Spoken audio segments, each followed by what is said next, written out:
Despite the systematic order of bad governance in Nigerian political and socio-economic structure, depth in constitutional and basic human rights, Nigerians are still making progress in every sector of life across the African continent and the rest of the world. After staying over 20 years in Europe, specifically United Kingdom, I lived in London, I lived in Birmingham, then I came back to Nigeria in 2015. So, trying to run a business, but I thought that it wasn't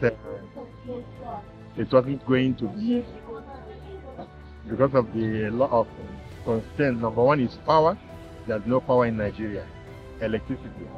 Without electricity, you can even do nothing. Even if you are in the farm, you need electric to process your goods.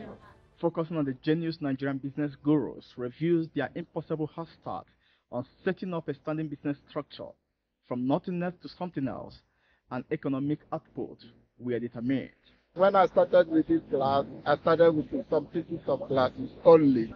But I'm adding some varieties in my shop to add a living. Mostly found in the eastern part of Nigeria are this tribe called the Igbos, who seems to have been groomed from the womb to understand the diplomacy required to groom success from any kind of business. The reality is that an angry man is a hungry man. That's what people should understand. You know, when you look at an African, just like a musician says, when you see a little baby crying because he's hungry, that uptown baby don't cry because they've got a lot of toys to play with.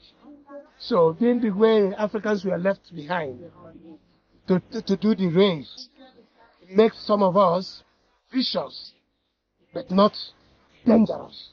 Mr. Frank Nnaji, a London-based businessman who came to Africa to explore and establish businesses across the SADC region of Africa. What we do actually is bring commodities from Malawi, bring commodities from Mozambique, and do what?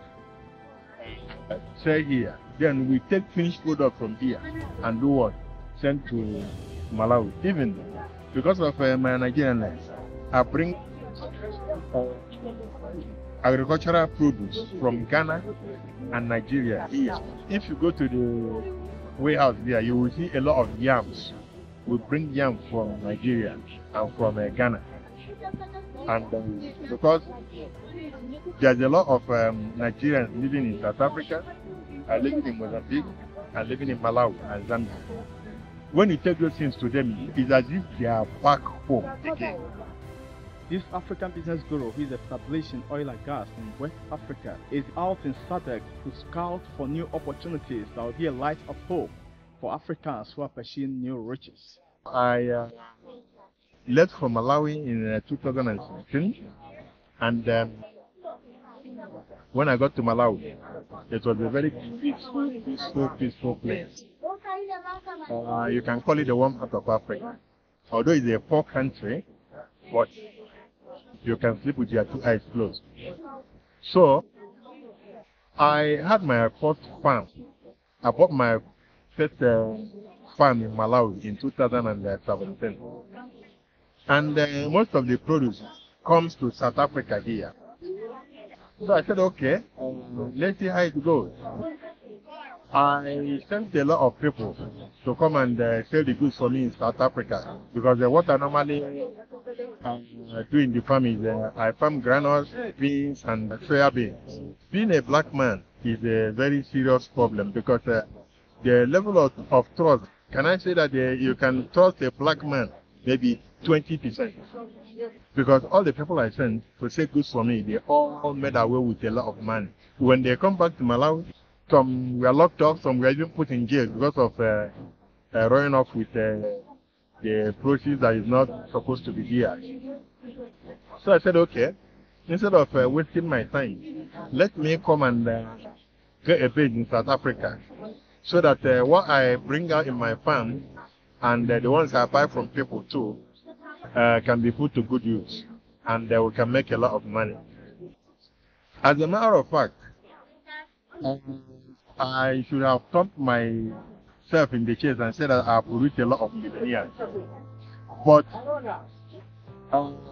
the problem is problem of trust, not problem of maybe getting people out of poverty. It is very easy to get people out of poverty. But before you get anybody out of poverty, that person must be what? Sincere. That person must be what? Disciplined. That person must be what? Honest.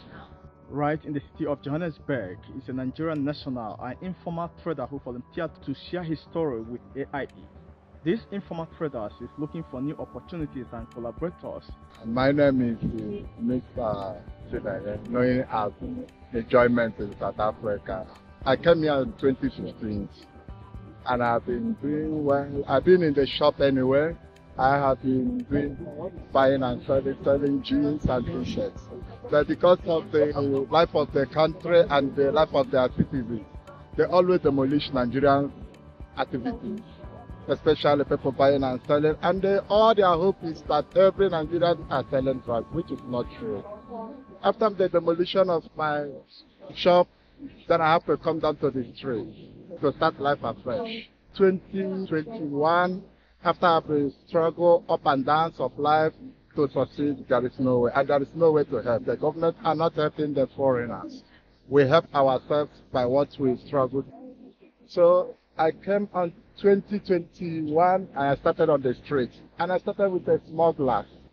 But I can boast of today, based on the condition of the country and the situation and the circumstances we are passing through, I can boast of today that I can add more things on top of my glass. Because when I started with this glass, I started with some pieces of glasses only. But I can put, I'm adding some varieties in my shop to add a living. Glorious Ventures, who started by hawking bitter leaf and selling them, turn around the portion in the street of Johannesburg, have us in her story.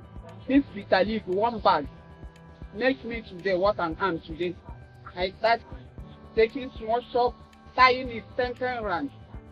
As you can see it, they call it bitter leaf. That I wasn't with money, small money. I get from quarter right to the 3. I start again when they thought we break my shop. I hope that God is going to help me also. I started to be making it, tying it small. People are telling me, are you here again? I said, yes, I'm here again today.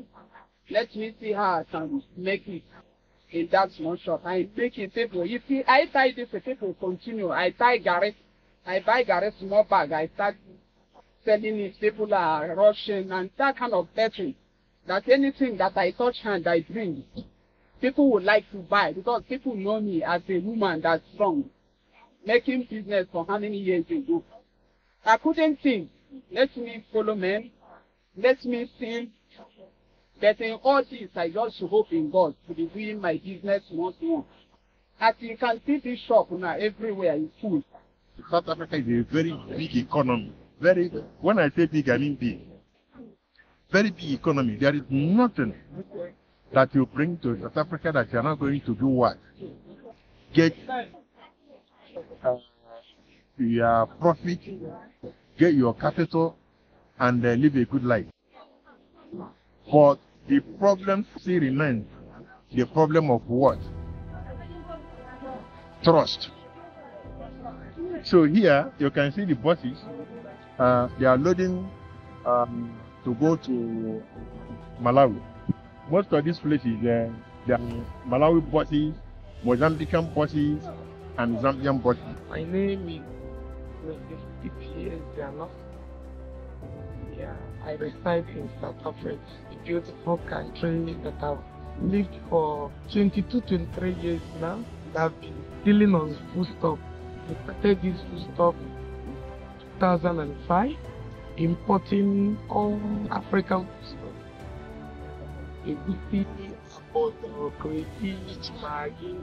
We started like a joke in a small package of flight, cargo and all that. Along the line, the business expanded in a large form. No? So now we are going by sea, by container, by sea. So it was so amazing. And we have extended it to Ghana. Right now, we are importing yam, 40 feet containers. It comes every month. At least by every month, we have like a 2-3 consignment. Yeah, 40 feet in any quantity you want it. We supply you. We supply all over Cape Town, Durban, PE, all over. You know, we can deliver it to your doorstep. We deal on all kind of foodstuff.